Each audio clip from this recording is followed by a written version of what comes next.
الحمد للہ وحدہ والصلاة والسلام علی من لا نبی بعدہ۔ معزز حاضرین، ہمارے لیے آج کا یہ موقع بڑا ہی خوش نصیب موقع ہے، وقت ہے کہ ہم اپنے درمیان ازہر ہند دارالعلوم دیوبند کے ایک مائع ناز استاذ اور دارالعلوم کے نائب محتمم اور میرے جگری دوست حضرت مولانا عبدالخالق مدراسی صاحب کو اپنے مابین پا رہے ہیں۔ ایسے تو میرے ان سے بڑے گہرے مراسم اور تعلقات رہے ہیں اور میں اپنی ہر حاضری میں ان کو جامعہ کی دعوت دیتا، لیکن آپ کا ذوق سفر کا نہیں ہے، کہیں جاتے بھی نہیں، کہیں آتے بھی نہیں۔ یہ کہہ رہے ہیں کہ 55 سال میرے تدریس کے ہوئے میں نے کبھی چھٹی نہیں لی ہے کہ مجھے کہیں جانا ہے، لیکن اس مرتبہ میں نے ان کو کیا کہا، فون کیا میں نے کہا آپ آئیے، تو کہا نہیں میں ابھی تو نہیں آ سکتا۔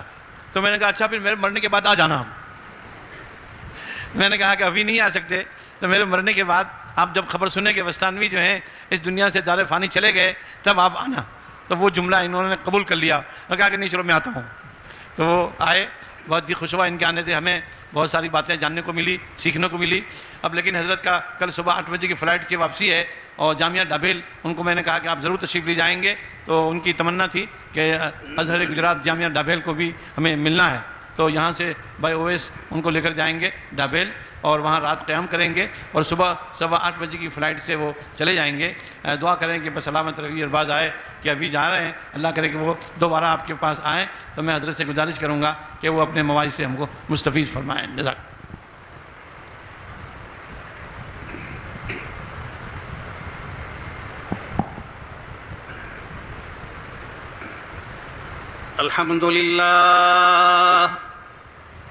الحمد لله نحمده ونستعينه ونستغفره ونؤمن به ونتوكل عليه ونعوذ بالله من شرور أنفسنا ومن سيئات أعمالنا من يهده الله فلا مضل له ومن يضلله فلا هادي له ونشهد أن لا إله إلا الله وحده لا شريك له ونشهد أن سيدنا ونبينا ومولانا محمد صلى الله عليه وعلى آله وأصحابه أجمعين أما بعد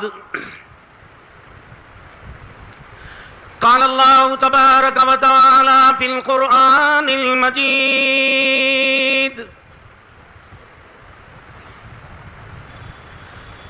ربنا وابعث فيهم رسولا منهم يتلو عليهم آياتك ويعلمهم الكتاب والحكمة ويزكيهم إنك أنت العزيز الحكيم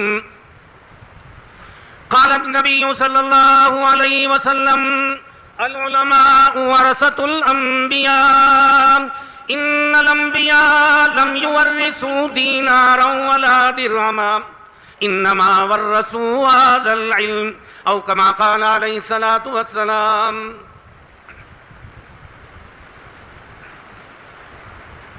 حضرت صدر محترم، علماء کرام، سند فراغت حاصل کرنے والے طلباء عزیز، مستقبل کے خدام، مختلف علاقوں سے تشریف لانے والے علماء کرام، بھائیوں اور بزرگوں، دوستوں، آپ کو اندازہ ہوا ہوگا حضرت مولانا کی وضاحت سے بھی 55 برس کے عرصے میں یہ پہلا کسی ادارے کا سفر ہے۔ 55 برس کے عرصے میں کہیں کسی سے خطاب کا موقع نہیں ملا۔ آج تاریخ کا پہلا دن ہے جس میں آپ سے خطاب کرنے کا موقع اور شرف حاصل ہو رہا ہے۔ اللہ تعالیٰ آپ کی دلچسپیوں کو، سرگرمیوں کو، محنت اور جدوجہد کو اور مستقبل میں آپ کے یہ جذبات کو، خدمات کے شوق اور دلچسپی کو اللہ تعالیٰ قبول فرمائے۔ یہ بھی آپ نے سن رکھا ہوگا کہ متکلم کا تعلق مدراس سے ہے، مدراس کی زبان اردو نہیں ہے، گویا متکلم جو آپ کے سامنے بول رہا ہے، آپ سے مخاطب ہے، وہ لا یعرف اللغۃ الاردویہ، اللغة الأردوية ليست لغة أمة له، بل إنما اللغة الأردوية لغة الأكثر الهندي، لا لغة ولاية تامل ناڈ أعني مدراس. ومن حيث أني لا أعرف اللغة الأردوية وليست لي علاقة بالمدارس العربية أو بالبلاد العربية، كأني لا أعرف اللغة العربية ولا أعرف اللغة الأردوية، ولكن أمرا امتثالا لأمر الشيخ قد جلست أمامكم بدأت أن أخاطبكم، وإن شاء الله تعالى وأدعو الله سبحانه وتعالى أن يجعل كلامي مفيدا لكم ولجميع المؤمنين. ومن حيث أن الطلاب يتخرجون، یہ تو عربی میں چل رہا ہے جی جی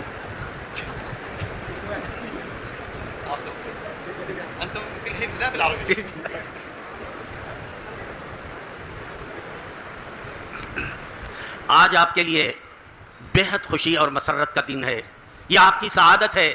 اللہ نے آپ کے بڑوں کے دل میں یہ جذبہ پیدا کیا کہ ہم اپنے بچوں کو عالم دین بنائے، خادم دین بنائے، خادم قرآن بنائے، خادم شریعت اسلامیہ بنائے، خادم احادیث بنائے، خادم فقہ اسلامی بنائے. تو اللہ تعالیٰ نے آپ کے بزرگوں کی، بڑوں کی، آپ کے والدین کی مستجاب اور مقبول دعا کی قبولیت کے نتیجے میں اللہ نے آپ کو یہاں بھیجوایا ہے، اور آپ نہایت خوش اسلوبی کے ساتھ، نہایت صبر و تحمل کے ساتھ، دنیا کے دیگر فتنوں سے متاثر ہوئے بغیر، طرح طرح کے تبصروں سے متاثر ہوئے بغیر، اپنے آپ کو یکسوئی کے ساتھ اس ادارے کے اندر رہ کر دینی تعلیم حاصل کرنے کا فیصلہ کر کے نہایت خوش اسلوبی کے ساتھ، کسی بھی دنیا کے فتنوں سے متاثر ہوئے بغیر آپ نے ایک مرحلہ درس نظامیہ کا مکمل کیا ہے. یہ اللہ کی مدد اور نصرت کے بغیر ممکن نہیں ہو سکتا. دنیا کے اندر جو بھی کام ہوتا ہے اللہ کی مرضی کے بغیر نہیں ہوتا ہے. نبی کریم علیہ السلام نے فرمایا جب تیز آندھی چلتی ہے تو بعض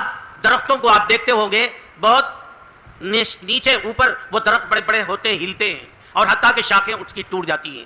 وہیں چند پودوں کو آپ دیکھتے ہوں گے کہ تمام آندھیوں کے چلنے کے باوجود بھی کہ وہ اپنی جگہ پر پودا ڈٹا رہتا ہے، نہ یمیناً نہ شمالاً نہ جنوباً، کسی بھی طریقے سے وہ جھکتا نہیں ہے.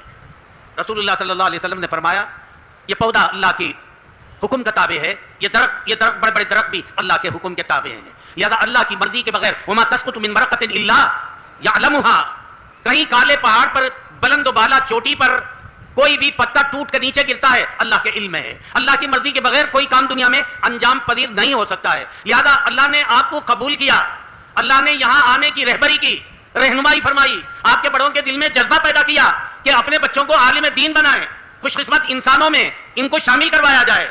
اللہ نے ان کے جذبے کو قبول کرتے ہوئے آپ کو یہاں پہنچایا، اور آپ نے یہاں خوش اسلوبی کے ساتھ تعلیم حاصل کی. مجھے بہت زیادہ دیر آپ سے لینا بھی نہیں ہے، میں مقرر بھی نہیں ہوں. زندگی کی پہلی تقریر آپ کے سامنے ہو رہی ہے. دارالعلوم دیوبند میں بھی کسی بھی قسم کی تقریر کا موقع اب تک نہ ہو سکا، اس لیے کہ دارالعلوم والے سمجھتے ہیں اس کو بولنے کا کوئی سلیقہ نہیں ہے، زبان اس کی اردو نہیں ہے، یہ کیا تقریر کر سکتا ہے. لہذا مدرسے والوں نے کبھی بھی متکلم سے تقریر کی درخواست بھی نہیں کی. حضرت مولانا حسن زن کی وجہ سے، مجھ پر اعتماد کرنے کی وجہ سے یہاں حکم فرمایا ہے. میں سمجھتا ہوں اللہ تعالیٰ ان کی حکم کی وہ اللہ تعالیٰ لاج رکھتے ہوئے کچھ نہ کچھ میری زبان سے بات نکلوائیں گے، آپ کے لیے مفید ممکن ہے ہو جائے. میرے عزیز طلبہ، آپ فارغ ہو رہے ہیں، فارغ ہو رہے ہیں. کس چیز سے فارغ ہو رہے ہیں؟ کس چیز کی فراغت ہے آپ کی؟ آپ مکمل ہو گئے؟ اگر آپ کا ذہن یہ ہے کہ ہم فارغ ہو چکے ہیں علوم سے، ہم مکمل ہو گئے ہیں، اور عام طور سے فارغ ہونے والے طلبہ یہی سمجھتے ہیں کہ ہم فارغ ہو چکے ہیں، ہمیں سب کچھ آ چکا ہے، ہر چیز سے ہماری فراغت ہو چکی ہے، مزید کسی چیز کے ہم محتاج ہے نہیں، ہمیں کسی چیز کی ضرورت ہے نہیں. یہ ایسا خیال عام طور سے طلبہ مدارس سے فارغ ہونے والے فضلاء عموماً یہی سمجھتے ہیں. اور میرا خیال یہ ہے، میں ایک چیز کا انکشاف کرنا چاہتا ہوں. کیا آپ الجامعۃ الاسلامیہ اشاعۃ العلوم میں جو علوم کی اشاعت، دین کی اشاعت کے جذبے سے آپ یہاں جمع ہوئے ہیں، آپ سب اشاعتی ہیں جی؟ آپ کے ہوتے ہوئے علوم کے ساری دنیا میں پھیلنے میں کسی قسم کا کوئی شک و شبہ ہو سکتا ہے؟ چند لوگوں نے پوری دنیا میں اسلام کی روشنی کو پھیلایا ہے. ایک بہت بڑی جماعت جو اس سے پہلے بھی فارغ ہونے والی جماعت، یہ اتنی بڑی جماعت ہے، دنیا کو مایوس ہونے کی ضرورت نہیں. چپے چپے میں اسلام کی روشنی انشاءاللہ پہنچ کر رہے گی انشاءاللہ. کسی قسم کی مایوسی کی کوئی بات نہیں ہے. اللہ تعالیٰ کی ذات مقدم ہے. اللہ اگر چاہیں گے، یہ تو ہماری خوش قسمتی ہے کہ اللہ نے ہمیں توفیق دی ہمارے سینے میں علوم دینیہ کو محفوظ کیا، یہ اس کا احسان عظیم ہے. اور بہت سے بڑوں کی تمنا اور خواہش تھی، ان کی مقبول دعائیں تھی. اللہ تعالیٰ نے ہمارے سینے میں ایسا سرمایہ محفوظ کر دیا کہ اس سرمایہ کی نظیر نہیں مل سکتی. یہ اللہ تعالیٰ نے ایک عظیم نعمت سے ہمیں سرفراز کیا ہے. لیکن ذہن میں یہ بات آپ رکھیے کہ آپ فارغ ہو گئے. اگر آپ کا یہ خیال ہے کہ ہم تمام چیزوں سے فارغ ہو گئے تو آپ جاہل کے جاہل ہی رہیں گے.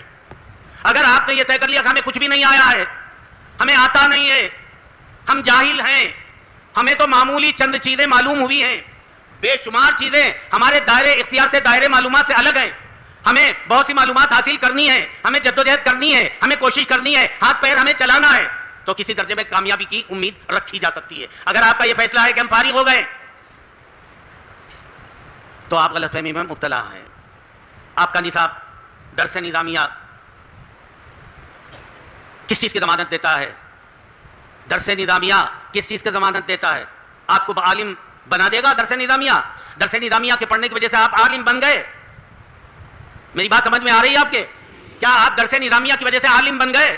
آپ کے سینے میں علوم الہیہ محفوظ ہو گئے، علوم دینیہ آپ کے دل کے اندر محفوظ ہو گئے، علوم فقہ آپ کے سینے میں محفوظ ہو گئے، علوم تفسیر آپ کے سینے میں محفوظ ہو گئے، علوم اخلاق آپ کے سینے میں محفوظ ہو گئے؟ کچھ نہیں ہے. درس نظامیہ کا کام یہ ہے کہ آپ کو عالم بننے کا وہ طریقہ بتاتا ہے. گویا کہ درس نظامیہ لائبریری آپ کھول کر، کتاب کھول کر استفادہ کرنے کے لیے، اس کے تالے کو کھولنے کے لیے آپ کو درس نظامیہ چابی دے دیا ہے. غلط فہمی میں آپ بالکل نہ رہیں کہ آپ عالم ہو گئے، آپ عالم بنیں گے نہ کہ ہو گئے. عالم بننے کا طریقہ آپ کو بتایا گیا، کس طرح آپ عالم بن سکتے ہیں، کس طرح محنت جدوجہد کر کے علماء کے طبقے میں آپ شمولیت اختیار کر سکتے ہیں. یہ طریقہ آپ کو بتا دیا گیا، نہ کہ آپ عالم ہیں. آپ عالم بالکل نہیں ہیں. چند کتابیں حدیث کی، چند کتابیں تفسیر کی، چند کتابیں فقہ کی، چند کتابیں فلسفے کی، چند کتابیں منطق کی، چند کتابیں اصول فقہ کی، چند کتابیں اصول حدیث کی آپ کو پڑھا دی گئی ہے. میرے خیال میں جلالین یا ترجمہ قرآن، اس کے علاوہ کوئی اور کتاب تفسیر میں پڑھائی جاتی ہے بھائی؟ جی بیضاوی وہ بھی کتنا پارہ بھائی؟ 20 پارے جی، ایک پاؤ، 30 پاروں میں سے ایک پارے کا ایک پاؤ. اور جلالین، تفسیر جلالین تفسیر ہے، کیا آپ اس کو تفسیر مانتے ہیں؟ ترجمہ قرآن ہے وہ فی اللغۃ العربیہ. اور دوسرا ایک ترجمہ قرآن ہے فی اللغۃ الاردویہ. تو فی سنتن ترجمہ قرآن فی اللغۃ الاردویہ و سنتن فی السنۃ الثانیہ ترجمۃ القرآن فی اللغۃ العربیہ بواسطۃ محلی و بواسطۃ سیوطی. بھئی امام سیوطی امام محلی کے واسطے تھے. تو چند آپ کو اچھی طرح معلوم ہے ہی کہ صاحب جلالین چاہے محلی ہوں چاہے سیوطی ہوں، الفاظ قرآنی کی کتنی وضاحت کرتے، کیسی وضاحت کرتے. ترجمہ قرآن ہے، تفسیر قرآن وہ ہے نہیں. تو لے دے کر 30 پاروں میں سے ایک پارے کا ایک پاؤ. بیضاوی ترجمہ قرآن، سوتے جاگتے آتے جاتے غیر حاضری کرتے ترجمہ پڑھا گیا ہے. تو کیا آپ مفسر بن جائیں گے؟ تفسیر کی صلاحیت پیدا کرنے کی شکل آپ کو بتا دی گئی، کسی بھی فن میں مہارت حاصل کرنے کا طریقہ آپ کو بتا دیا گیا. آپ کسی بھی فن کے ماہر بالکل نہیں ہے، مہارت آئندہ آپ حاصل کریں گے. معلومات آپ کے پاس نہیں ہے، معلومات حاصل کرنے کا طریقہ آپ کو بتا دیا گیا ہے. اب آپ یہاں سے جائیں گے، مدرسوں میں کام کریں گے، اس درمیان میں محنت کر کے عالم بننے کی کوشش کریں گے. عالم آپ بنے نہیں ہیں. اللہ کل حال ایک بات تو آپ ذہن میں یہ بات رکھیے گا کہ آپ عالم بنے نہیں ہیں. آپ کو من علماء اشاعت العلوم نہیں کہا جانا چاہیے. من المتخرجین من اشاعت العلوم تو آپ کو کہا جا سکتا ہے، لیکن من العلماء من اشاعت العلوم عقل قوا آپ کو نہیں کہا جا سکتا. آپ علماء میں سے نہیں ہیں. علماء بننے کا طریقہ آپ نے سیکھا ہے، علماء بننے کی شکل آپ کے سامنے آئی. آپ عالم بالکل نہیں ہوئے ہیں. لوگ بھی غلط فہمی میں مبتلا نہ رہیں. اور گھر والے آپ کے بڑے آئے ہوئے ہیں، وہ سمجھے میرا بیٹا آج عالم ہو گیا ہے. بالکل آپ کا بیٹا عالم نہیں ہوا ہے. کوئی بھی باپ خوش ہونے کی کوئی ضرورت نہیں ہے، ان کا بیٹا عالم بالکل نہیں ہوا ہے. عالم بننے کا طریقہ سیکھا ہے 7-8 سال میں. اب 7-8 سال میں عالم بننے کا طریقہ سیکھا ہے، تو اب یہاں سے نکل کر جائے گا، عالم بننے کی کوشش کرے گا اللہ کی مدد سے. اللہ کی مدد کے بغیر عالم نہیں بنا جا سکتا. دنیا میں کوئی چیز اللہ کی مرضی کے بغیر وجود پذیر نہیں ہو سکتی ہے. بہرحال یہ تو ایک ذہن میں آپ رکھیے گا، آپ عالم نہیں ہیں اور عالم آئندہ بنیں گے، عالم بننے کا طریقہ آپ کو بتا دیا گیا ہے، کس طرح آپ عالم بن سکتے ہیں وہ تفصیلات آپ کے سامنے آ چکی ہے. باقی آپ کا نصاب آپ کو عالم نہیں بنا سکتا، نہ وہ ضمانت لیتا ہے، نہ آپ اس غلط فہمی میں رہیں کہ عقل قوا اشاعت العلوم کی سند مجھے مل چکی ہے اور پگڑی میرے سر پر باندھی جا چکی ہے، لہذا میں من علماء اشاعت العلوم شمار کیا جاؤں گا. ایسا نہیں ہے. فی المستقبل یمکن ان تعدوا بظاہر من علماء اشاعت العلوم عقل قوا. باقی ہے کہ اس وقت آپ طلاب بھی ہیں، کیا نہیں ہے؟ علماء بالکل نہیں. ایک تو ذہن میں آپ رکھیے، یہاں سے جانے کے بعد جتنی محنت آپ کرو گے اتنے زیادہ کامیاب رہو گے. اور اگر آپ نے طے کر لیا ہم فارغ ہو چکے ہیں تو آپ کے پلے کچھ بھی نہیں رہے گا. جو کچھ بھی آپ نے پڑھا ہے وہ نسیہ منسیہ ہو جائے گا. الا یہ کہ اگر آپ یہاں سے جانے کے بعد مسلسل کتابوں کے رابطے میں رہے، اساتذہ کے رابطے میں رہے، مسائل کو عبارتوں کو حل کرتے رہے، کتابوں کو سمجھنے کی کوشش کرتے رہے، لائبریریوں کی مدد لیتے رہے، فارغین کی مدد لیتے رہے، اپنے سے زیادہ قابل لوگوں کا تعاون حاصل کرتے رہے، تو آپ کسی درجے میں عالم بن سکتے ہیں. ورنہ تو عالم بننے کا سوال نہیں پیدا ہوتا. عالم بننے کا طریقہ آپ کے سامنے آ چکا ہے. ذہن میں بات آپ کے آ گئی ہے. آپ اندازہ لگا رہے ہیں درمیان میں دوستوں بزرگوں اس طرح کا جملہ کچھ آ بھی نہیں رہا ہے. یہ اس بات کی دلیل ہے کہ زندگی میں پہلی تقریر ہو رہی ہے اور گھبراہٹ میں ہو رہی ہے. تو اس میں درمیان میں کوئی محترم دوستوں اور بزرگوں میں یہ کہہ رہا تھا، میں آپ کو یہ سمجھا رہا تھا، یہ شاید اب تک نہیں آیا ہے اور شاید نہیں آئے گا. بہرحال یہ ہے آپ کو دیکھ کر، نورانی چہروں کو دیکھ کر، اس مجمع کو دیکھ کر کچھ پتہ نہیں چل رہا کیا کہا جائے، کیا کہا نہ جائے، کیا شکل اختیار کی جائے. بہرحال یہ کہ بڑی خوشی اور مسرت میں محسوس کر رہا ہوں اور میں اپنے آپ کو خوش قسمت سمجھ رہا ہوں کہ میں آپ سے مخاطب ہوں اور آپ انتہائی دلچسپی کے ساتھ تلاش میں ہے کہ کوئی قیمتی بات اس کی زبان سے نکل جائے گی، مستقبل میں ہمارے لیے کارآمد ثابت ہوگی. میں تو نہیں سمجھتا ہوں کوئی قیمتی بات ہوگی. باقی یہ ہے کہ آپ کا فیصلہ، آپ کا جذبہ، رتی کو پہاڑ آپ بنا سکتے ہیں، معمولی کو اعلیٰ درجہ آپ بنا سکتے ہیں، آپ کا ذہن بنا سکتا ہے. لہذا میری ٹوٹی پوٹی گفتگو کے اندر کوئی چیز نہیں ہے. لیکن آپ دیکھیے گا نبی کریم علیہ الصلوۃ والسلام نے آپ کے بارے میں کیا کہا؟ العلماء ورثۃ الانبیاء. ورثہ یریثو، اکٹھا کیا وہ ایک مرد. ورثہ یریثو، مالک ہوا وہ ایک مرد. متروکہ چیز پر قابض ہوا وہ ایک مرد. آپ سمجھ رہے ہیں وہ ایک مرد، بھائی فعالہ کیا وہ ایک مرد، ضربہ مارا وہ ایک مرد، قتل کیا وہ ایک مرد. تو وارث ہوا وہ ایک مرد. ورثہ یریثو، متروکہ، میت کی متروکہ چیز کو اکٹھا کر لیا وہ ایک مرد. میت کے چھوڑے ہوئے مال کا مالک بن گیا وہ ایک مرد. اور ورثہ کا تیسرا ترجمہ، اس کی چھوٹی ہوئی چیزوں پر قبضہ جما لیا وہ ایک مرد. یہ ہے ورثہ یریثو. تو انبیاء علیہ الصلوۃ والسلام کی چھوٹی ہوئی ان کی سرگرمیاں جو ان کے زمانے میں چالو تھی، جاری تھی، ساری تھی، ان سب چیزوں کو آپ اکٹھا کر کے آگے بڑھائیں گے. اس کا ترجمہ العلماء ورثۃ الانبیاء ان الانبیاء لم یورثوا دینارا ولا درہما انما ورثوا ھذا العلم. گویا مورث آپ کے انبیاء علیہ الصلوۃ والسلام ہیں. 1,24,000 انبیاء آپ کے مورث ہیں، آپ ان کے وارث ہیں. نہ صرف یہ کہ آپ نبی کریم علیہ الصلوۃ والسلام کے وارث ہیں بلکہ تمام انبیاء کے وارث ہیں. العلماء ورثۃ الانبیاء، العلماء ورثۃ النبی صلی اللہ علیہ وسلم نہیں بلکہ العلماء ورثۃ الانبیاء. اس سے پتہ چلتا ہے جو مشن پیغمبر کا تھا وہی مشن سارے انبیاء کا رہا ہے. جو کام نبی کریم علیہ الصلوۃ والسلام نے انجام دیا وہ کام سارے ہی انبیاء نے انجام دیا ہے. پیغمبر کے ذمے جو ذمہ داری تھی وہی ذمہ داری باری تعالیٰ نے تمام انبیاء کے کندھے پر رکھ رکھی تھی. وہ یہی ہے یتلو علیہم آیاتک. اے اللہ، ابراہیم علیہ الصلوۃ والسلام کی دعا ہے، نبی کریم علیہ الصلوۃ والسلام کے جد امجد جد اعلیٰ کی دعا ہے. ربنا وابعث فیہم رسولا منہم یتلو علیہم آیاتک وَيُعَلِّمُهُمُ الْكِتَابَ وَالْحِكْمَةَ وَيُزَكِّيهِمْ. یہ چاروں ذمہ داریاں تمام انبیاء کے سپرد تھیں. حضرت آدم علیہ الصلوۃ والسلام سے لے کر نبی کریم علیہ الصلوۃ والسلام کے زمانے تک جتنے انبیاء اور رسول آئے سب کو یہ ہدایت تھی کہ یہ چار ذمہ داریاں آپ کی ہیں. گویا کہ تمام انبیاء کا اصول ایک ہی رہا ہے. جزئیات کے اندر، فروعات کے اندر اختلاف ہوا ہے، باقی یہ کہ کلیات کے اندر سب کے سب متفق تھے. تو یہی کام تمام انبیاء کے سپرد ہوا ہے. تو انبیاء کا مشن یہی رہا ہے اور اسی مشن کے سلسلے میں قرآن کریم کہتا ہے کہ العلماء، وہ نبی کریم علیہ الصلوۃ والسلام فرما رہے ہیں العلماء ورثۃ الانبیاء. انبیاء علیہ الصلوۃ والسلام کی چھوٹی ہوئی چیزوں کو آپ لے کر اس کو آگے پڑھائیں گے. وہ تلاوت کتاب ہے, تعلیم کتاب ہے, تعلیم حکمت ہے اور تزکیہ نفس ہے. اب میں تزکیہ نفس وغیرہ کی, یہاں بڑے بڑے محدثین جی بخاری کے شارحین یہاں بیٹھے ہوئے ہیں کہ بھئی تزکیہ نفس کیا ہے, اس کی تفصیلات کیا ہے, وہ بیان کریں گے. لہذا میں کوئی تفصیل وفصیل بیان کرنے کی پوزیشن میں بھی نہیں ہوں اور آپ کے سامنے اس غرض سے بیٹھا ہوا بھی نہیں ہوں. آپ کو تو یہ سن کر خوشی ہوگی, یہ نہیں کہ کوئی نیا مضمون آپ کے سامنے آ رہا ہے. مضمون آپ کا سنا ہوا ہے, میں مضمون کو سنا ہوا مضمون کو آپ کے سامنے دوہرا رہا ہوں.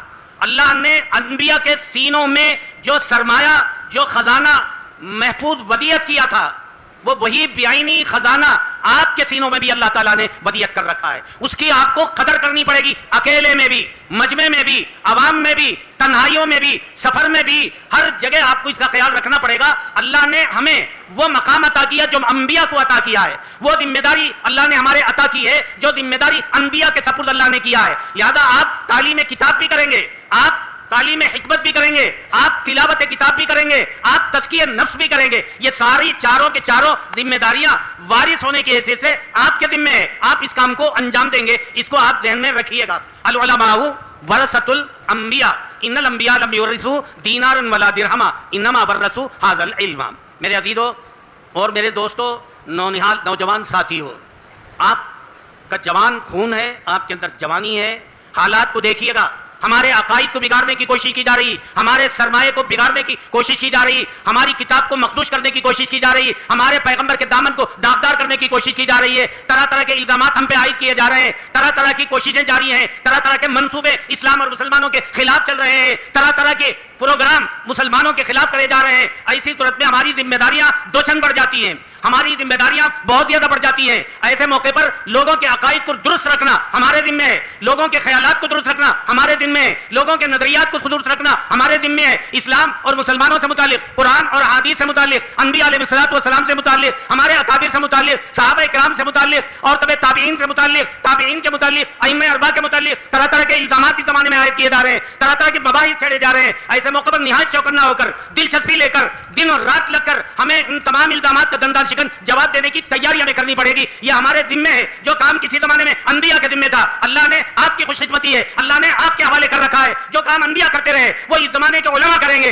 اشاعت العلوم کے فضلاء کریں گے. یہ بڑی خوشی اور مسرت کی بات ہے کہ آپ کے ذریعے سے غلط عقائد جو پھیلائے جا رہے ہیں ان کا خاتمہ ہو, غلط نظریات پھیلائے جا رہے ہیں ان کا خاتمہ ہو, نبی کی دامن کو داغدار کرنے کی کوشش کی جا رہی ہے اس کا خاتمہ ہو, کتاب اللہ پر اعتراضات کیے جا رہے ہیں اس کا خاتمہ ہو, اسلامی شریعت پر اعتراضات کیے جا رہے ہیں اس کا خاتمہ ہو. ان تمام چیزوں کے خاتمے کا ذریعہ اللہ نے کس کو بنائے گا, کس کو بنایا, آپ کو بنائے گا اور آپ کو بنایا ہے. لہذا خوشی اور مسرت کا مقام ہے. جو مشن انبیاء کا رہا وہی مشن ہمارا بھی رہے گا. جو کام انبیاء سے لیا جاتا رہا وہ کام ہم سے لیا جائے گا. لہذا معمولی نہیں, ذمہ داری بڑھ جاتی ہے. ہم دین پر مضبوطی سے قائم رہ کر کسی بھی قسم کی کمزوری کا مظاہرہ کیے بغیر, صلابت توانائی کا مظاہرہ کرنے کے ساتھ, قوت و طاقت کا مظاہرہ کر کے, تمام چیزوں کو قربان کر کے, صحت کی پرواہ کیے بغیر, گھر کی پرواہ کیے بغیر, دنیا کی پرواہ کیے بغیر, مستقبل کی پرواہ کیے بغیر, ہم اپنی تمام قوت و طاقت توانائی کو انبیاء علیہ الصلوۃ والسلام کے مشن کو زندہ رکھنے کی سلسلے میں دلچسپی لے کر ہمیں کام کرنا پڑے گا. اس لیے کہ اللہ نے ہمیں, نبی کریم علیہ الصلوۃ والسلام نے ہمیں انبیاء کا وارث قرار دیا ہے. انبیاء کی متروکہ چیزوں کو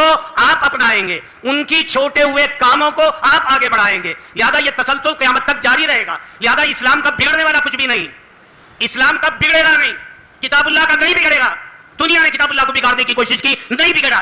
اللہ کی کتاب بگڑی نہیں, اللہ کے ایک حرف نہیں بدلا ہے. اللہ کی کتاب جوں کہ تو رہی ہے. نبی کریم علیہ الصلوۃ والسلام کے دامن کو داغدار کر کے دنیا ذلیل ہوئی ہے, دنیا سرخ روئی نہیں ہوئی ہے. نبی کریم علیہ الصلوۃ والسلام کی نبوت رسالت کی گواہی دینے والے غیر مسلم افراد دنیا میں بہت موجود ہیں. قرآن کریم کو لوہا لاٹ کتاب ماننے والی قوم دنیا کے اندر مسلم قوم نہیں, غیر مسلم قوم, مسلم دشمن قوم, اسلام دشمن قوم آپ کے پیغمبر کو بھی خراج عقیدت پیش کرتا ہے. آپ جتنی بھی قومیں ہیں, یہودی ہوں یا عیسائی ہوں, کوئی بھی محقق ہو, کسی بھی قسم کا مورخ ہو, آپ کی کتاب کو لوہا مانا ہے اور ببانگ دولی اعلان کیا ہے. اگر دنیا میں کوئی کتاب صحیح ہو سکتی ہے, کوئی کتاب سچی ہو سکتی ہے, جس کا ایک ایک حرف صحیح ہو سکتا ہے, وہ صرف قرآن کریم ہے. قرآن کریم کے علاوہ کوئی کتاب دنیا میں سچی صحیح چیزوں پر مشتمل نہیں ہے. یہ ہمارا اور آپ کا اعتراف نہیں, بلکہ ہمارے اور آپ کے دشمنوں کا اعتراف ہے, رسول اللہ کے دشمنوں کا اعتراف ہے, اسلام کے دشمنوں کا اعتراف ہے کہ اللہ کے رسول صلی اللہ علیہ وسلم بے داغ ہیں, داغدار نہیں ہے. دنیا ان کی شبیہ کو بگاڑنے کی کوشش کی جائے گی, منہ کی کھائے گی. دنیا کتاب اللہ کی شبیہ کو بگاڑنے کی کوشش کرے گی, منہ کی کھائے گی. لہذا ایسی صورت میں جبکہ طرح طرح کے خیالات، طرح طرح کے عقائد کو بگاڑنے کی زمانے میں کوششیں کی جا رہی ہیں. ہندو اور مسلمانوں کے درمیان میں تعلقات پیدا کر کے ہندو مسلمان لڑکیوں کو خراب کرنے کی بھی کوشش کی جا رہی ہے. ایسے موقع پر آپ کو نہایت چوکنا ہو کر دلچسپی لے کر، یہ نہیں ہے کہ ہم دارالعلوم اشاعت العلوم کے فارغ ہو گئے، ہم کسی چیز کی ضرورت ہمیں نہیں ہے، ہم فارغ ہو چکے ہیں، اب مزید ہمیں کوئی کام کرنے کی ضرورت نہیں، اس طرح آپ کا فیصلہ بالکل درست نہیں ہوگا. بلکہ یہ کہ آپ بہت تندہی کے ساتھ، دلچسپی کے ساتھ ان مسائل کو سامنے رکھ کر، ان امور کو سامنے رکھ کر حل کرنے کی آپ کو کوشش کرنی چاہیے. عام طور سے مدرسوں کے طلباء سے ایک شکایت موصول ہوتی رہتی ہے، وہ میں آپ کے سامنے بھی وہ شکایت رکھ دوں. کوئی بات ہماری نامکمل رہی ہے؟ بھائی بات تو پوری ہو رہی ہے، کوئی درمیان میں کوئی پریشانی تو آپ کو نہیں ہو رہی ہے نا؟ پہلی گفتگو آپ کے سامنے ہو رہی ہے، اس لیے آپ سے پوچھ رہا ہوں. عام طور سے مدرسوں میں یہ بے چینی پائی جاتی، مستقبل ہمارا کیا ہوگا؟ مستقبل ہمارا کیا ہوگا؟ 8,000 10,000 12,000 میں کام کیسے چلے گا؟ گھر والی ہمیں سلام کیسے کرے گی؟ ہمارے سلام کا جواب کیسے دے گی؟ عام طور سے مدرسے کے فضلاء میں یہ بے چینی، کمزوری پائی جاتی ہے. احساس کمتری کا شکار عام طور سے نظر آتے ہیں. احساس کمتری کا شکار، احساس کمتری ضعف عقیدہ، ضعف ایمان کی دلیل ہے کہ اشاعت العلوم کے فضلاء یا مدارس عربیہ کے فضلاء کے اندر احساس کمتری کا کیا مطلب ہے؟ احساس کمتری سمجھ رہے ہیں؟ ہم ہماری کوئی حیثیت نہیں، ہماری کوئی مانگ نہیں، ہم سے کوئی شادی کے لیے آسانی سے تیار بھی نہیں ہو رہی ہے جی، اور مستقبل ہمارا کیسے گزرے گا؟ مولوی سے ہمیں باندھ دیا گیا، مولوی کے پلے تو 10,000 12,000 10,000 12,000 15,000 مولوی کے پلے ہے، اس لیے کس طریقے سے مستقبل ہمارا تابناک ہوگا؟ ہمارے گھر میں بھی فریج آنا چاہیے، ہمارے گھر میں بھی طرح طرح کی جو اس وقت آیوش کا سامان ہے وہ ہمارے گھر بھی ہونا چاہیے، ایئر کنڈیشن بھی ہونا چاہیے، ہمارے گھر کے سامنے بہرحال کسی بھی قسم کا چاہے سیکنڈ ہینڈ ہی صحیح گاڑی کھڑی ملنی چاہیے، تبھی تو کام چل سکتا ہے. اس طرح کی بے چینی عام طور سے مدرسوں کے طلباء کے اندر پائی جاتی ہے، جو ضعف ایمان، ضعف عقیدہ کی علامت ہے. اگر اشاعت العلوم کے فضلاء کے اندر بھی یہی مسئلہ پیش نظر ہے، ان کو بھی یہی احساس جگ پریشان کر رہا ہے کہ اب مستقبل کیا ہوگا، 10-12 ہزار میں کیا چلے گا، یہ عام طور سے آپ کے دل میں بات آتی ہے اور بشری تقاضا ہے، آتی ہی ہے. اور کچھ شیاطین بھی وسوسہ ڈالتے رہتے ہیں، کچھ ساتھیوں کی شکل میں جو شیاطین ہیں وہ بھی کچھ نہ کچھ غلط فہمی پیدا کرنے کی کوشش کرتے ہیں. اور یہ آپ اس سے متاثر بالکل نہیں ہوں گے. ہمیں یقین ہے کہ ایک فرد یہاں بیٹھا ہوا ہے، آپ دیکھ رہے ہیں، آپ اللہ چاہیں گے تو ہزاروں کام لے سکتے ہیں. نیت کا صحیح ہونا ضروری ہے. ابھی آپ نے حضرت مولانا وہ کیا نام ان کا، رضوان صاحب، یہاں سبق آخری سبق میں پڑھ رکھا ہوگا، وَنَضَعُ الْمَوَازِينَ الْقِسْطَ لِيَوْمِ الْقِيَامَةِ اعمال بنی آدم وقولہ یوزن ہے، پڑھا رکھا ہے. آپ دیکھ رہے ہیں ایک زندہ مثال اللہ نے آپ کے سامنے. حضرت مولانا کو خوش کرنے کی نیت سے نہیں کہہ رہا ہوں، ایک حقیقت کا اظہار کر رہا ہوں. کیا ہے قوت و طاقت اس کے اندر، لیکن اللہ نے جذبے کی قدر کرتے ہوئے، نیک جذبے کی قدر کرتے ہوئے اللہ نے لوگوں کو متوجہ کر دیا اس شخص کی طرف. کمزور اور ناتواں ہونے کے باوجود اتنا طاقتور کام انجام دے رہا ہے. جذبہ ہی تو ہے، اس کا عقیدہ ہی تو ہے، اور ایک خواہش ہے، شوق ہے، ایک لگن ہے، ایک دلچسپی ہے کہ اللہ کے دین کی خدمت ہونی چاہیے، دین زیادہ سے زیادہ پھیلنا چاہیے. نبی کریم علیہ السلام کی تعلیمات ہر جگہ جلد سے جلد زیادہ جگہ پھیل جائے. دن رات جدوجہد میں لگے ہوئے ہیں، آپ کا خاندان لگا ہوا ہے، اللہ نے نوازا ہے. تو مجھے بتائیے کس چیز کی وجہ سے نوازا ہے؟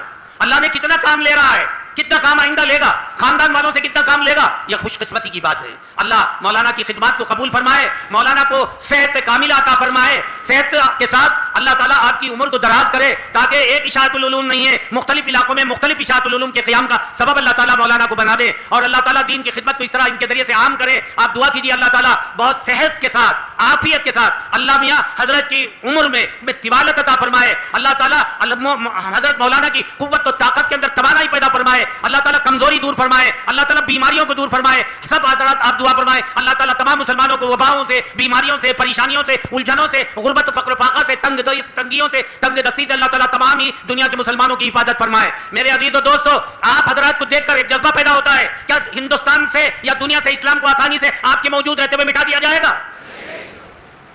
آپ عہد کریں، ہم اپنے آپ کو تباہ کر لیں گے، اپنے آپ کو برباد کر لیں گے، ہم اپنے مستقبل کو تباہ کر لیں گے، لیکن ہم دنیا سے دین کو مٹتے ہوئے، مسلمانوں کو مٹتے ہوئے دیکھ نہیں پائیں گے۔ لہٰذا آپ یہ فیصلہ کریں گے تو انشاءاللہ ثم انشاءاللہ ہندوستان نہیں دنیا بھر میں آپ کے دین کا بگڑنے کا کام کچھ نہیں ہے، کوئی بگاڑ نہیں سکتا، کوئی بگاڑنے میں کامیابی حاصل نہیں کر سکتا۔ میرے عزیز و دوستو، جو کام انبیاء کر رہا ہے وہ آپ کا رہے گا۔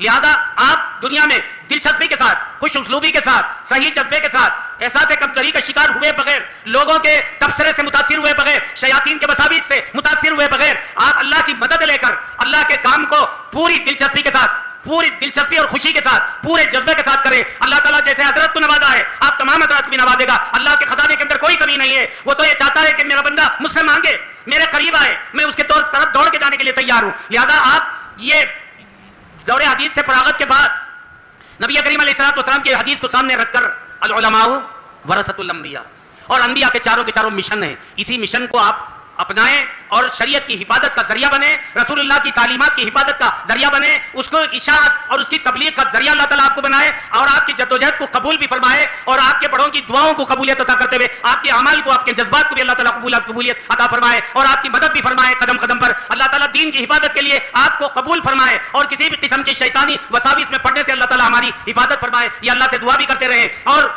وہ آخری حدیث سامنے ہے، زندگی آپ کی گزرے گی، اعمال بھی طاقتور ہوں گے، اعمال کا وزن بھی تولا جائے گا، اور اقوال کو بھی تولا جائے گا، مختلف قسم کی تفصیلات آپ کے سامنے آئے گی۔ اور امام بخاری پوری کتاب کون تھا وہ؟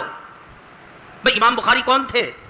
ایک اجمی تھے، عربی النسل نہیں تھے، فارسی زبان بولتے تھے، ایسا کارنامہ انجام دیا، نبی کریم علیہ السلام کی حدیث کو اس طرح محفوظ کیا، اس طرح اپنی کتاب کے اندر جمع کیا، پوری دنیا سے حضرت امام بخاری کو داد ملی، یہ لقب ملا کہ اصح الکتب بعد کتاب اللہ صحیح البخاری، صحیح سند کے ساتھ، معتبر طریقے پر، مضبوط دلائل کے ساتھ، اعلیٰ درجے کے رجال، متصل الاتصال السند کے ساتھ، کسی قسم کا انقطاع نہیں، کسی قسم کا تقاطع نہیں، اتصال کے ساتھ نبی کے زمانے سے لے کر اب تک ان روایتوں کو ایک فارسی اور عجمی شخص نے، عجم کا رہنے والا، بخارا کا رہنے والا، عرب نے اس کا لوہا مانا ہے، عربوں نے اعتراف کیا اصح الکتب بعد کتاب اللہ صحیح البخاری۔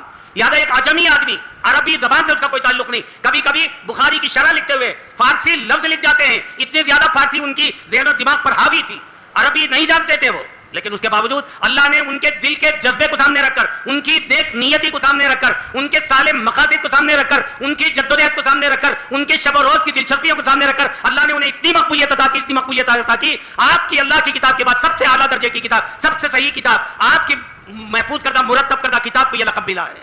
لہذا اگر آدمی کے اندر جذبہ ہوگا، جیسے بہت سے لوگوں کے اندر جذبہ پایا جاتا ہے، کتنا بڑا میدان ہے آپ دیکھیے، کتنے علاقے ہیں، کتنے مکاتب چل رہے ہیں، کتنے مدارس چل رہے ہیں، اور کتنے تحفیظ القرآن کی جدوجہد سلسلہ چل رہا ہے، کس کے ذریعے سے؟ ایک شخص کے ذریعے سے۔ اللہ چاہیں گے تو آپ کے ذریعے سے بھی اللہ تعالیٰ اس طرح چمنوں کو چمک عطا فرمائیں گے۔ لہذا میرے عزیز طلبہ، میں آپ کو مبارکباد دیتا ہوں، اللہ نے آپ کو منتخب کیا ہے انبیاء کے کاموں کو آگے بڑھانے کے لیے، اور آپ کو معاش کی فکر کا مطلب یہ ہے آپ کا عقیدہ کمزور ہے، ایمان کمزور ہے، یقین کمزور ہے۔ عام طور سے مدارس عربیہ کے طلبہ پریشان رہتے ہیں، اور ہم نے بڑے بڑے یونیورسٹیوں کے لڑکوں، اساتذہ کو اور پروفیسر حضرات کو دیکھا ہے، 1 لاکھ ان کی تنخواہ، ہوم لون کے بغیر ان کو نیند نہیں آتی، کار لون کے بغیر نیند نہیں آتی، کار لون ان کے لیے ضروری ہے، ہوم لون ضروری ہے، سکون و اطمینان غارت ہے، کسی بھی قسم کی خوشی اور مسرت کا سامان نہیں ہے۔ روزانہ ایک پروفیسر دوسرے پروفیسر کو دیکھ رہا ہے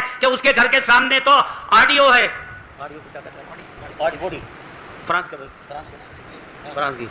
BMW ہے، اور ہمارے گھر کے سامنے انووا ہے۔ میری گھر والی سے BMW کی گھر والی آ کر کہتی ہے تمہارے پاس تو انووا ہے، ہمارے پاس تو BMW ہے، ہمارے میاں تو اگلی مرتبہ مرسیڈیز لانے والے ہیں۔ نتیجتاً نہ عورتوں کو سکون ہے، نہ مردوں کو سکون ہے، سکون و اطمینان کی دولت سے سب آری اور خالی ہیں۔ اور آپ ان اللہ هو الرزاق ذو القوة المتین، ان اللہ هو الرزاق ذو القوة المتین، من یتق اللہ یجعل لہ مخرجا، پریشانیوں سے نکلنے کا راستہ اللہ تعالیٰ متعین کریں گے اگر اللہ سے ڈر کر نیک عمل کرتے رہو گے۔ من یتقی ویصبر، حضرت یوسف علیہ السلام کے صدق من یتقی وَلَقَدْ هَمَّتْ بِهِ وَهَمَّ بہا کے موقع پر لولا ارآ برہان ربی ہے بھائی، ہے یا نہیں ہے؟ من یتقی، جو اللہ سے ڈر کر گناہوں سے بچے گا، جو اللہ سے ڈر کر گناہوں سے پرہیز کرے گا. ظاہر ہے کہ زلیخا معمولی خاتون نہیں تھی، اس علاقے کی پٹاخہ تھی.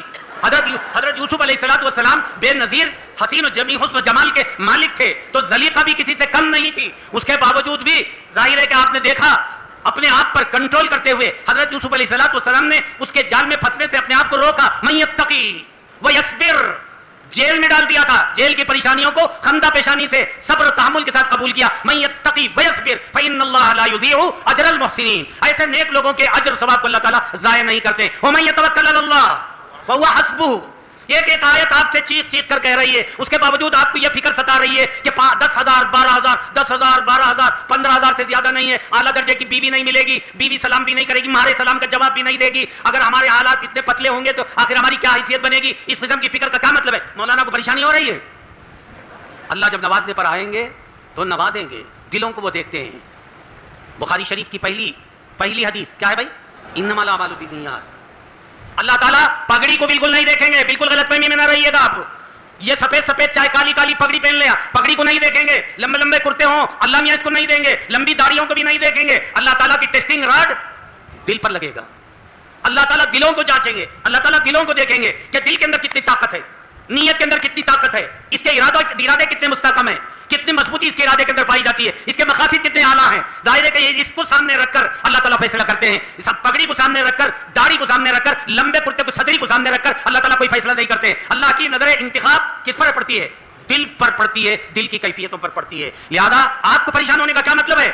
آپ کے معاش کے سلسلے میں آپ کی پریشانی کا کیا مطلب ہے؟ آپ کو تو پریشان بالکل نہیں ہونا چاہیے. اللہ پر بھروسہ رکھیے، اللہ پر اعتماد کیجیے، نیک نیتی سے کام لیجیے اور اپنے اعمال کو طاقتور بنائیے، وزندار بنائیے. جامع اعمال میں وزنی آپ کے اعمال ہوں اور کسی قسم کی کوئی پریشانی، اللہ تعالیٰ ہی کو سب کچھ مشکل کشا بھی، قاضی الحاجات بھی، یہ سب کے سب اللہ کو بنائیے. اللہ تعالیٰ کسی قسم کی کوئی کمی نہیں رکھے گا. اللہ تعالیٰ ہر طرح کی نعمتوں سے آپ کو سرفراز کرے گا، ہر طرح کی نعمتیں آپ کو عطا کرے گا. آپ کی نیتوں کا صاف ستھرا ہونا ضروری ہے. لہٰذا آپ جا رہے ہیں اور بہت سے لوگوں پر آپ کے اوپر اعتماد ہے، آپ کے اساتذہ کو آپ کے اوپر اعتماد ہے، اعتماد کے طور پر ہی آپ کے سر پر یہ پگڑی بندھوا رکھی ہے. لہٰذا آپ ان کے اعتماد کو ٹھیس نہیں پہنچائیں گے. اللہ تعالیٰ ان کے مقاصد کو بھی پورا فرمائیں گے، ان کے حسن ظن کو بھی پورا فرمائے. آپ کے تئیں آپ سے جو توقع انہوں نے وابستہ کر رکھی ہے، دو دعائیں آپ کے سلسلے میں کر رکھی ہے. اللہ تعالیٰ سے دعا کیجیے، اللہ تعالیٰ آپ کے اساتذہ کی، آپ کے بڑوں کی دعا آپ کے حق میں قبول فرمائے اور حضرت مولانا کی توجہ آپ کی طرف زیادہ سے زیادہ بہتر رہے. اللہ سے دعا کیجیے اللہ تعالیٰ مجھے بھی آپ کو دین پر عمل کرنے اور دین کے مطابق زندگی گزارنے کی توفیق عطا فرمائے. وآخر دعوانا الحمدللہ رب العالمین. نہ تجربہ کار تقریر کا اثر سامنے آیا، حضرت جو اصول و ضوابط ہیں تقریر کے وہ سامنے آئے. الحمدللہ حضرت مولانا عبد الخالق صاحب نے مجھے اور آپ کو اور ہم سب کو قرآن کی روشنی میں جو بیان کیا کہ جس نے ہمارے قلوب کو جھنجھوڑ دیا ہے کہ بھائی قرآن کہہ رہا ہے وَمَن يَتَوَكَّلْ عَلَى اللَّهِ فَهُوَ حَسْبُهُ، جو اللہ پر اعتماد کرے گا اللہ اس کے لیے کافی ہے، کوئی بھوکا نہیں رہے گا. حضرت نے فرمایا نا کوئی بھوکا نہیں رہے گا، کوئی ننگا نہیں رہے گا. لیکن بات وہی ہے وَمَن يَتَّقِ اللَّهَ يَجْعَل لَهُ مَخْرَجًا. تقوی اختیار کرنا میرے بچوں، یہ تو میرے لیے بھی ضروری ہے، آپ کے لیے بھی ضروری ہے اور سب کے لیے یہ قرآن کا مطالبہ ہے. وَمَن يَتَّقِ اللَّهَ يَجْعَل لَهُ مَخْرَجًا وَيَرْزُقْهُ مِنْ حَيْثُ لَا يَحْتَسِبُ. جہاں سے گمان بھی نہیں ہوگا وہاں سے اللہ تمہیں روزی دے گا. اللہ وہ الرزاق، وہ رازق ہے، خالق ہے، مالک ہے. ہمارا کام ہے اخلاص کے ساتھ دین کا کام کرنا.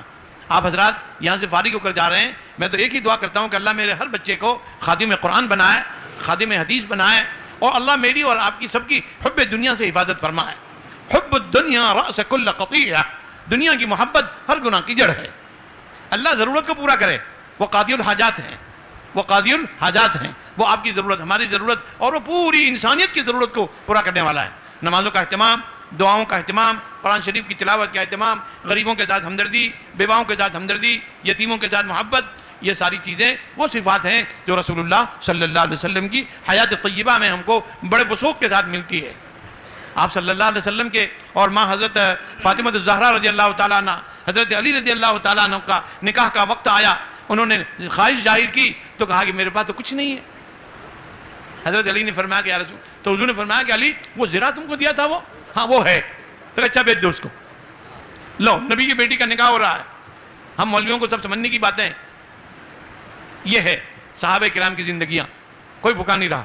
تو آپ جائیں گے حضرت نے بڑی وقی باتیں بیان کی. آپ بڑے تجربہ کار آدمی ہیں اور ازہر ہند دارالعلوم دیوبند کے مایناز استاذ بھی ہیں اور ماشاءاللہ مقرر بھی ہیں, لیکن وہ نہ کہتے گئے کہ میں ما انا بقارن.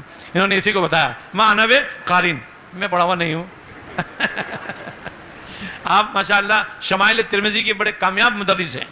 ہمارے مولانا حنیف صاحب اور وغیرہ بھی وہاں ان کے پاس پڑھ کر آئے ہیں, تو میں نے ان کو کہا کہ مولانا خالد صاحب آ رہے ہیں. میں کہا اچھا وہ آ رہے ہیں, میں کہا آ رہے ہیں.